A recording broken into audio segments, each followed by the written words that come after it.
যত বড় লোক আছে ঢাকা শহরে এই বাংলাদেশের ভিতরে শুধু মীর কাদিমের গরু বিচরায়।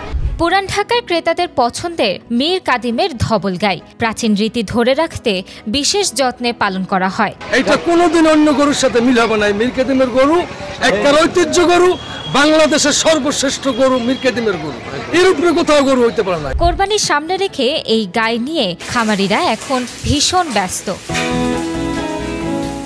ধলেশ্বরী তীরের মুন্সিগঞ্জের মীর কাদিমের বিশেষ প্রজাতির ধবল গাই ছোট বড় খামার ছাড়াও ঘরে ঘরে পরম যত্নে পালন করা হচ্ছে গাই। ঐতিহ্য ধরে রাখতে কোরবানিতে পুরান ঢাকার ক্রেতাদের পছন্দের শীর্ষে এই গাই।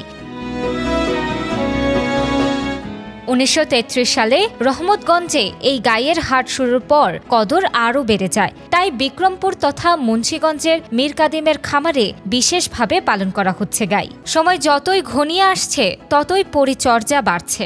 গাইকে শুধু খৈল, বুট, খেসারি, গম ও মসুর ডালের ভুসি, রাব, গুড় খাওয়ানো হয়, সঙ্গে ভুট্টা চূর্ণ করে দেয়া হয়। কোনো ঘাস দেয়া হয় না। মাংসে আঁশ কম থাকে, মাংস নরম ও তেলতেলে হয়, পালনে খরচ বেশি। এগুলো আমরা খুব যত্ন সহকারে লালন পালন করি। এগুলা দেখতে যেমন সুন্দর, মাংস খেতে তেমন সুস্বাদু।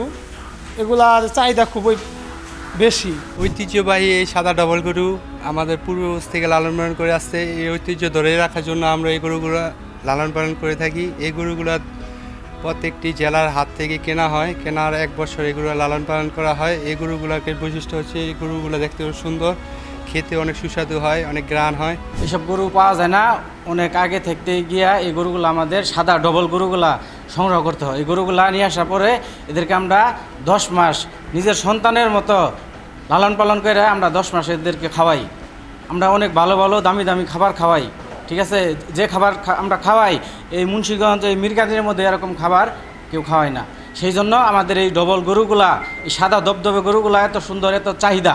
তবে গাইগুলো বাচ্চা দেওয়ার আগেই কোরবানি দেওয়ার কারণে বংশবিস্তার ব্যাহত হচ্ছে। তাই এই জাতের বিলুপ্তি ঠেকানোর চেষ্টা চলছে। মীর কাদিমের ধবল গরু মাংসের সুস্বাদু এবং দামে খুব বেশি হয়। খামারিরা খুব এটাকে উৎসাহ সহকারে পালন করে। কোরবানির উপলক্ষে এটা সংখ্যা বৃদ্ধি পায়। মুন্সিগঞ্জের মীর কাদিম 150 থেকে 200 গরু এখনো আছে। আমরা এই প্রাণীগুলোকে স্পেশালি তাদেরকে কৃমিনাশক চিকিৎসা প্রদান করি এবং খামারিরা উৎসাহ পায়।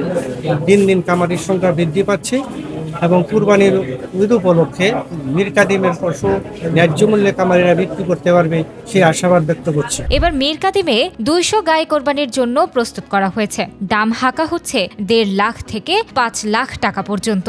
200 বছরের ঐতিহ্য ধারণ করে এখনো মীর কাদিমের খাবারগুলোতে লালন পালন করা হচ্ছে সাদা রঙের গাভী। প্রকৃত মীর কাদিমের ধবল গাইয়ের জাতটি বিলুপ্তির পথে এখন। তাই খামারগুলোতে খুঁজে পাওয়া যায় না প্রকৃত জাতটি।